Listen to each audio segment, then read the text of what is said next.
Hello, Beez Bladers. Welcome back and welcome newcomers to the channel. I am so excited. This wasn't supposed to be here till tonight. I got home from work and guess what was waiting on the porch? Oh yes. So we're going to get right in it. Thank you channel members. Thank you subscribers. Thank you patrons. You are all absolutely freaking awesome. By the way, this is the KIZER Bed Glider 2. I'll put a link to every knife you see in this video, all the equipment I use, everything for the disassembly. And we are going to disassemble the knife that's in this box. All right, let's get in it to win it. Oh boy, I'm excited. So this one is one that I saw at Blade Show and I was like, oh, I have to have it. Gotta get it. And then I came home and ordered a different one.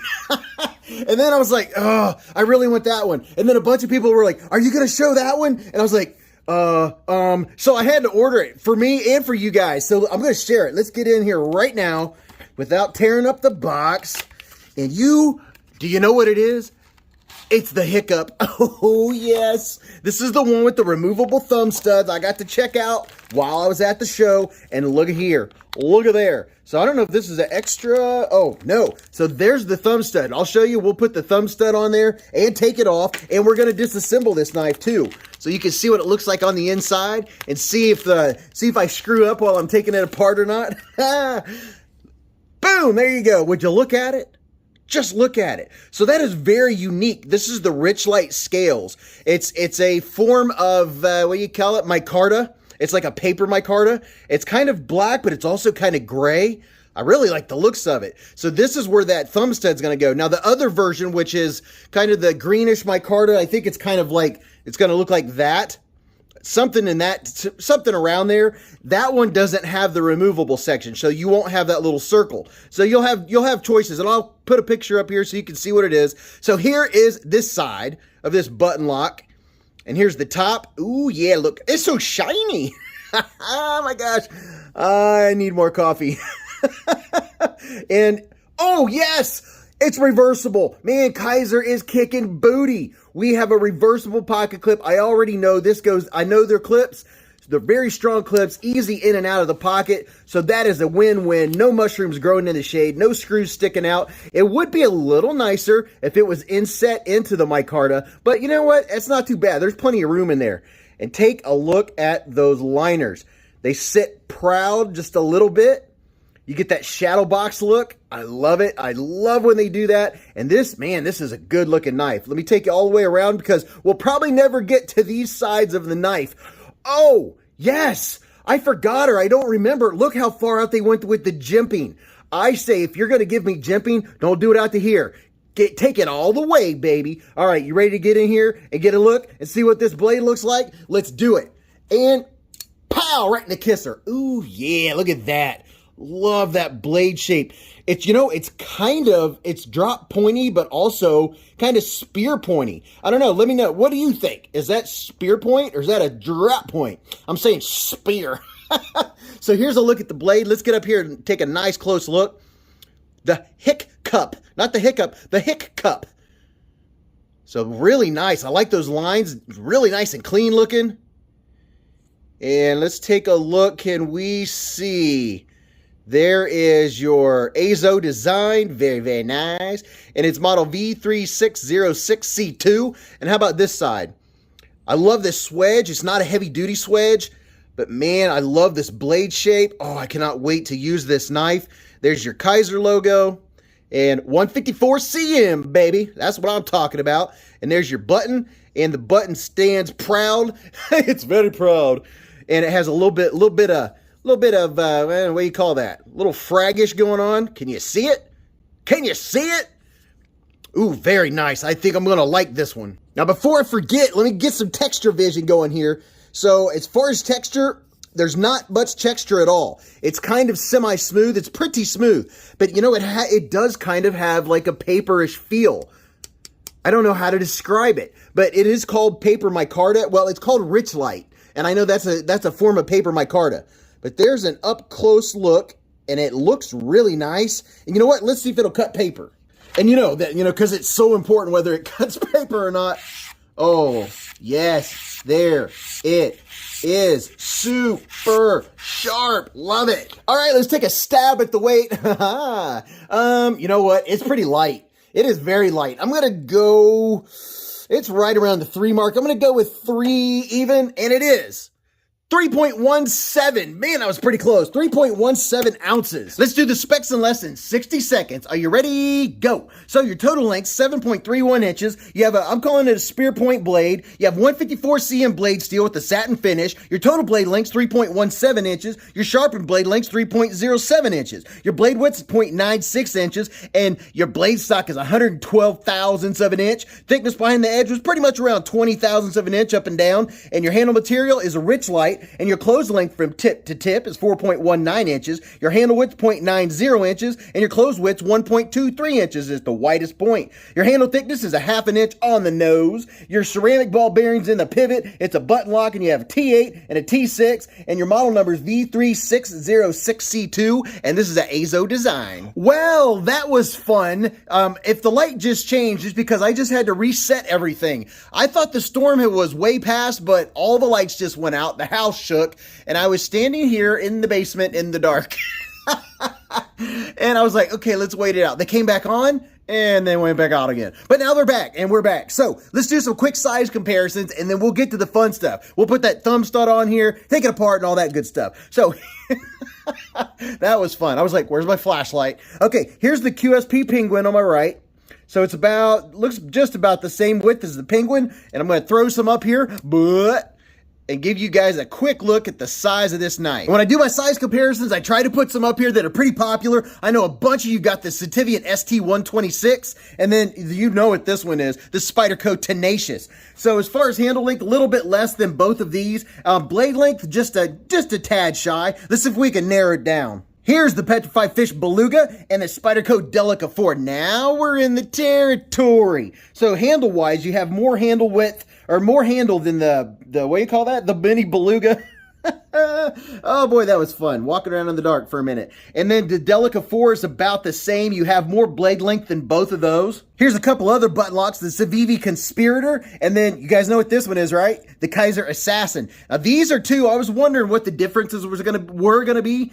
This one has some kind of aggressive jimping on the back end. This one doesn't. The blade shape, this one has a little bit higher blade. We'll see if we like the button more. And this one also has the option. I'm pretty sure we can, I can't remember. I think you can middle finger flick this. Plus, we're going to be able to put the thumb stud on there. So that's going to be interesting. The Assassin is very similar in size, but you have a lot of extra features.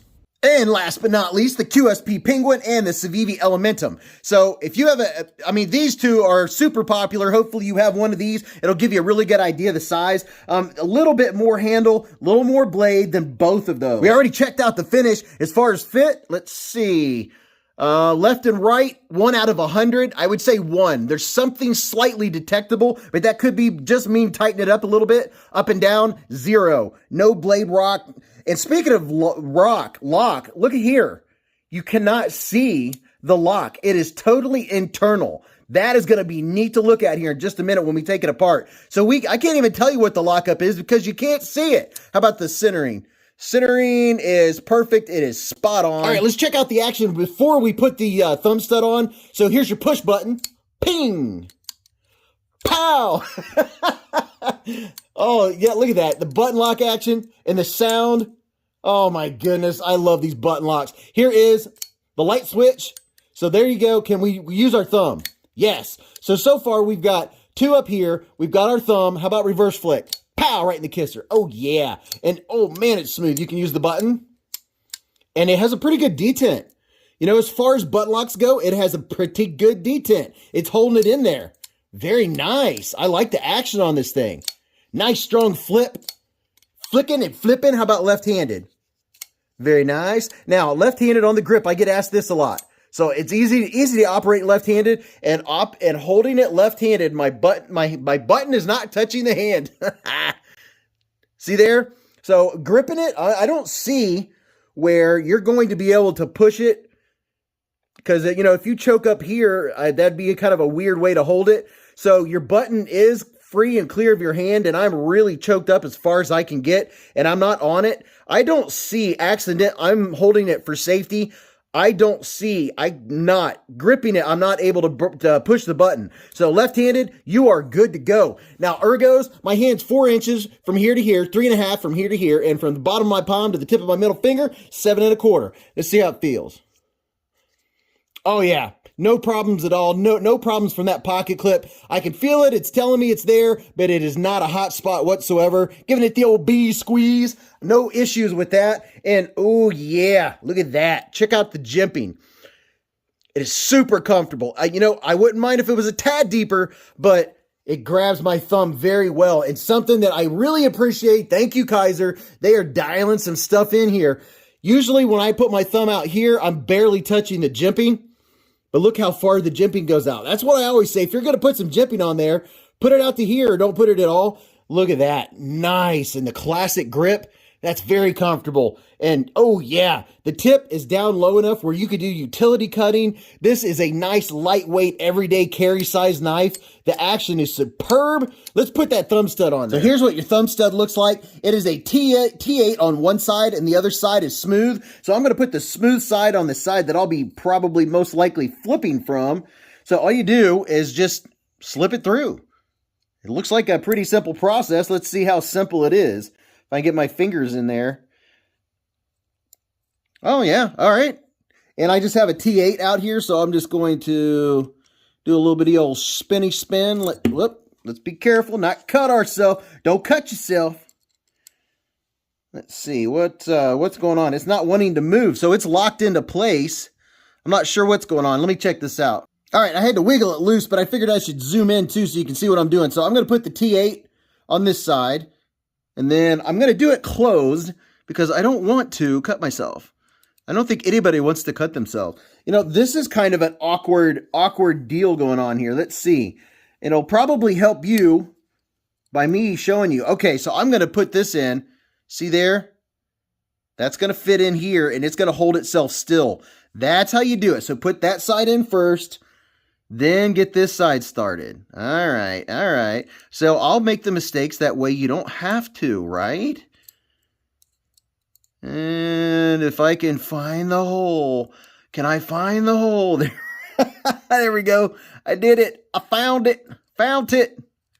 There we go. And I'm just going to finger tighten this just for now. And let's see. All right. Are we tight? Yep. Oh, pretty much. Almost. Let's finish it up. This video is probably going to last forever. So let's see. It is not tight. So let me check. Let me put it the other direction and see what happens. Okay, I just figured out the problem. This will save you trouble. I just couldn't finger tighten it. I put this on there and gave it a couple spins. Now it's tight. Now it works. So now you know how to put the button on. Now let's see how this button works. Ooh, nice.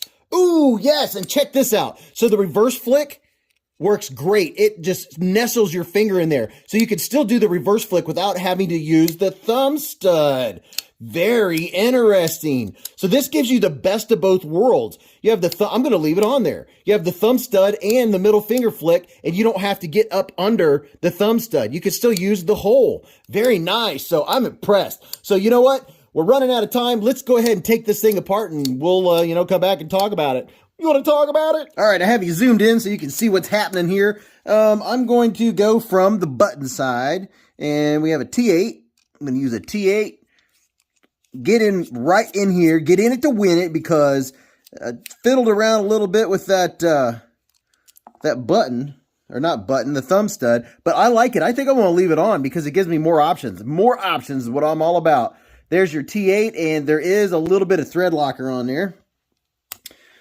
Okay, so, usually I just go on and I concentrate on talking, and sometimes I lose concentration. It would be nice. We'll find out.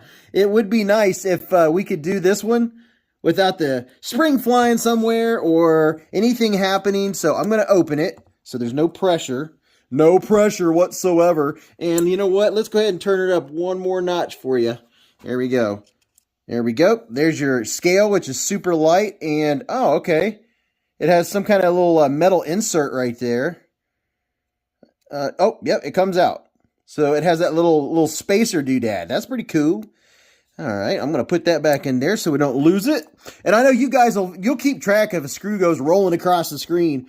Oh, nice. Okay, that came right off, and it's super clean. I have a little piece of cloth with some alcohol on it. Not that it needs it. This thing is already clean. I'm probably not going to bother too much with the cleaning because it is clean. So here is your button. It's internal, and there's your ceramic bearings. Man, this thing is clean. Gosh. Woo, it's clean. And there's your stop pin right there that I just knocked loose. All right, let's see what happens here. Very nice. Okay, so here's your button. And I guarantee it reminds me a lot of the KIZER Cormorant, that this can unscrew, but it is in there, so you don't have to worry about losing that. That's one less part that's going to roll off on me. And here is... Let me not lose. Look at that. My little stop pin. There's the stop pin. He was hanging out. So that's not going anywhere. I don't have to worry about that. And here is your spring. That's what it looks like. Your spring is just sitting in there on top of the scale. So that's all there is to that. Oh, very nice. And of course, a it's a D-sheeped pivot. You got to like the D-sheeped pivots. I'm just going to clean it out a little bit with the doodad. And you could get all these things you're seeing me use. I have links in the description. Get you some knife pivot lube, KPL, knife pivot lube. Get it? But this one I'm only going to use just a little bit because I'm not going to bother. Usually I clean everything off with the alcohol. But this one is so clean, I don't even see the need to do it. But this way you'll see what the inside looks like, and you'll see whether I could get it back together. Oh my gosh, here we go.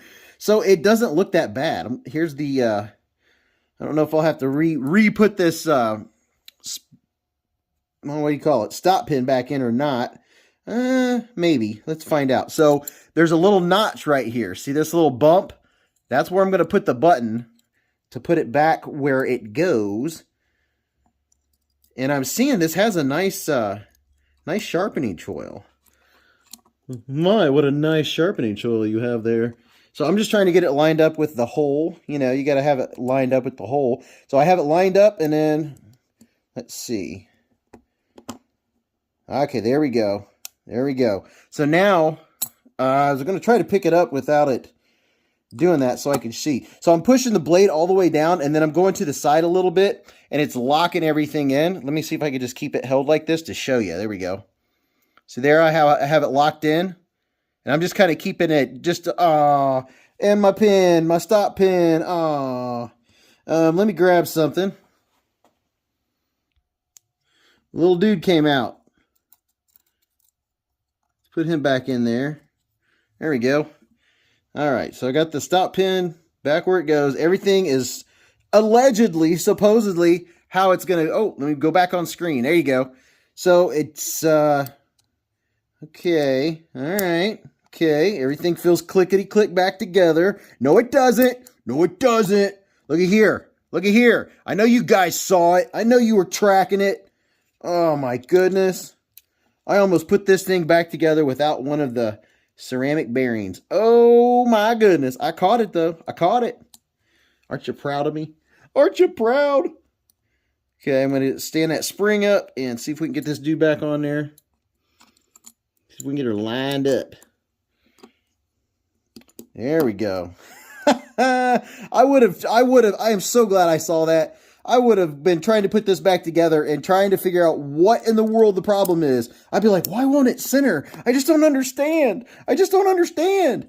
All right, so that seems like it's pretty good. And I popped the button out, and I shouldn't have. I should have kept it where it was. I'm going to keep it just cat-a-corner, just a little bit to keep that button down for now. And I'll put this back on here. So that's interesting how they have that little piece for the button to go on the inside of the Richlite scales. So, ooh, did you hear that nice click? I think we're back together.